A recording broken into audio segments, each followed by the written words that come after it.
আর্জেন্টিনার গ্রুপ স্টেজের 3টা ম্যাচ সাইডে রাখলে বাকি যে 3টা ম্যাচ ছিল round of 32, round of 16 and quarter final, এই 3টা ম্যাচে আর্জেন্টিনার অবস্থা খারাপই ছিল। আপনি এমন আহামরি বলতে পারবেন না, বিকজ 2টা ম্যাচে কিন্তু এক্সট্রা টাইমে গেছে। মিশরের বিপক্ষে এক্সট্রা টাইমে যাইতে যাইতে বেঁচে গেছে, লাস্ট মোমেন্টে স্কোর করতে পারছিল। সুইজারল্যান্ডের বিপক্ষে লাস্ট যে ম্যাচ ছিল ওইটাও এক্সট্রা টাইম পর্যন্ত খেলতে হয়েছে। লাস্ট মোমেন্টে এমন হয়ে গেছিল, লিওনেল মেসি যদি কিছু করতে না পারে বা লিওনেল মেসি যদি কন্ট্রিবিউট রাখতে না পারে, অ্যাসিস্ট করতে না পারে বা গোল করতে না পারে, তাহলে ম্যাচ পেনাল্টি শ্যুট আউটে যাবে। আর রাইট নাও পেনাল্টি শ্যুট আউটে গেলে আই থিঙ্ক আর্জেন্টিনা তাদের বেস্ট গেমটা দিতে পারবে না বা উইন নিয়ে আসতে পারবে না। আর্জেন্টিনার যেই 6টা ম্যাচ ছিল ওই 6টা ম্যাচেই কিন্তু লিওনেল মেসির কন্ট্রিবিউশন ছিল।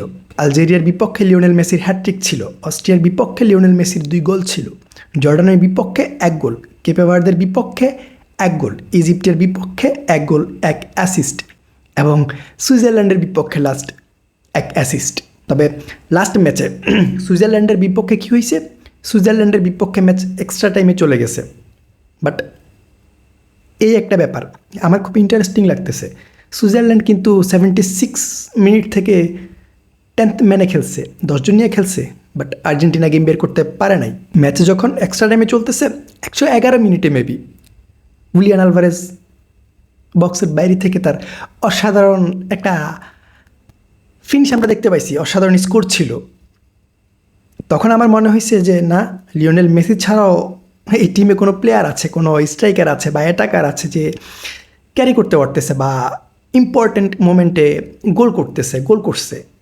আর না হয় আপনি দেখবেন ইম্পর্ট্যান্ট মোমেন্টে আর্জেন্টিনার কোন স্ট্রাইকার বা অ্যাটাকার টিমকে লিড করতেছে, একাই লিওনেল মেসি করতেছে।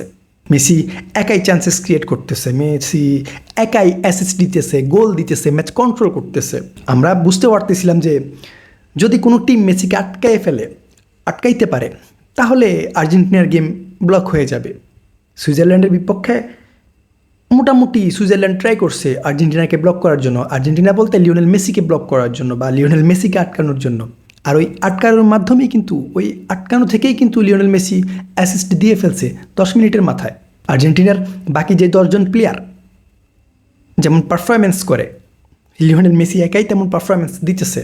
এটা আপনি আর্জেন্টাইন ফ্যান হন বা অন্য কোনো টিমের ফ্যান হন, ওইটা আপনাকে স্বীকার করতে হবে যে আর্জেন্টিনার বাকি যে 10টা প্লেয়ার গেম দিতেছে, ওই লিওনেল মেসি ওই একাই কিন্তু ওই গেমটা দিতে পারতেছে।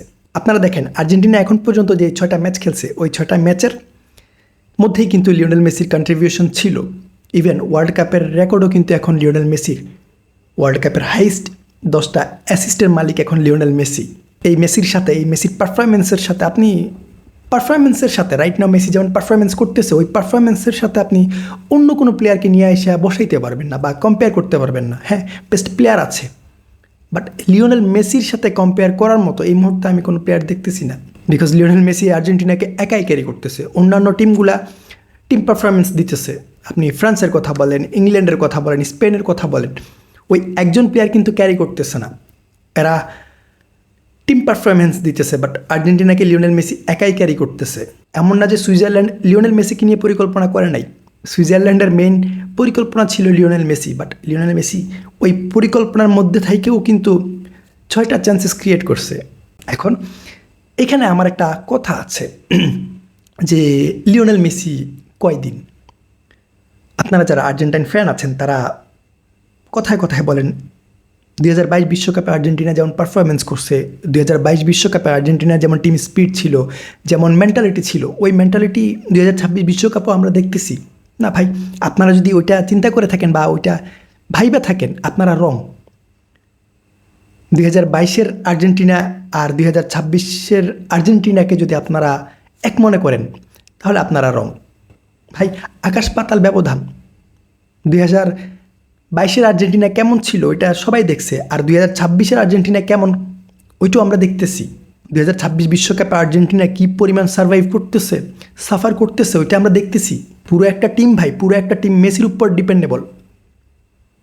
মেসি খেলতেছে, টিম ভালো করতেছে। মেসি খেলতেছে না, মেসি আটকায়ে গেছে বা মেসি ব্লক হয়ে গেছে, টিম টিম ব্লক রয়ে গেছে, টিম খেলতে পারতেছে না, টিম গেম বের করতে পারতেছে না। 22-এ আর্জেন্টিনা ছিল টোটালি আলাদা, তাদের সিস্টেম ছিল টোটালি অন্যরকম, টিম স্পিড ছিল, টিম পারফরমেন্স ছিল, টিমের মধ্যে ওরকম স্ট্রং মেন্টালিটি ছিল। বাট 26-এ এসে আমি যেটা দেখতেছি যে 22-এর যে মেন্টালিটি, যে স্পিড, যেই হাঙ্গার, ওইটা আমি আর্জেন্টিনার প্লেয়ারদের মধ্যে দেখতেছি না। 22 বিশ্বকাপে কী হয়েছে, আর্জেন্টিনা ম্যাচ কন্ট্রোল করতো, আমরা সবাই দেখছি। সৌদি আরবের বিপক্ষে ম্যাচ হারার পর আর্জেন্টিনা কিন্তু একটু অন্য টাইপের ফুটবল খেলা শুরু করছে, এরা টিম পারফরমেন্স দেওয়া শুরু করছে, সবার মেন্টালিটি স্ট্রং ছিল, সবাই একসাথে পারফরমেন্স দিছে। 22 বিশ্বকাপে আর্জেন্টিনা খারাপ খেলছে, একবারে যেই ভালো খেলছে আমি বলবো না, খারাপ খেলছে কত মিনিট, 15-20 মিনিট। বাট 2026 বিশ্বকাপে আর্জেন্টিনা ভালো খেলতেছে 15-20 মিনিট। আপনারা দেখবেন, আপনারা যারা ম্যাচ দেখতেছেন, কন্টিনিউ ফলো করতেছেন, বুঝতেছেন, তারা হয়তো বুঝবেন যে আর্জেন্টিনা ওই যে আগের মতো ফুল টাইম ভালো খেলতেছে না, যে ফুল টাইম ভালো খেললাম, ম্যাচ আমাদের কন্ট্রোলে চলে আসছে, আমরা এখন 10-15 মিনিট ছেড়ে দিই। বাট না, এখন এমন হইতেছে না, আর্জেন্টিনা ভালো খেলতেছে 10-15 মিনিট, ওই 10-15 মিনিটে যদি গেম বের করতে পারতেছে। 22-এ কী হইতো, আর্জেন্টিনা কিন্তু লিড যদি নিয়ে নিত, লিড ধরে রাখতো। 26-এ ওইটা পারতেছে না, আর্জেন্টিনা লিডে যাইতেছে, দেন গোল কনসিড করতেছে, লিড ধরে রাখতে পারতেছে না। এখন লিওনেল স্ক্যালোনি কি ইচ্ছে করে এমন করতেছে, চান্স দিতেছে, নাকি অপোনেন্ট টিমগুলা লিওনেল স্ক্যালোনির যে সিস্টেম, যে ট্যাকটিক্স, ওইটা ধরে ফেলছে বা বুঝে ফেলছে? এটা আমরা বুঝতে পারবো সেমিফাইনালে আর্জেন্টিনা ইংল্যান্ডকে ফেস করবে। সো ওই ম্যাচে বোঝা যাবে অ্যাকচুয়ালি লিওনেল স্ক্যালোনি কি ইচ্ছে করে এতদিন এমন করতেছে, নাকি অপোনেন্ট লিওনেল স্ক্যালোনির সব কিছু ধরে ফেলছে।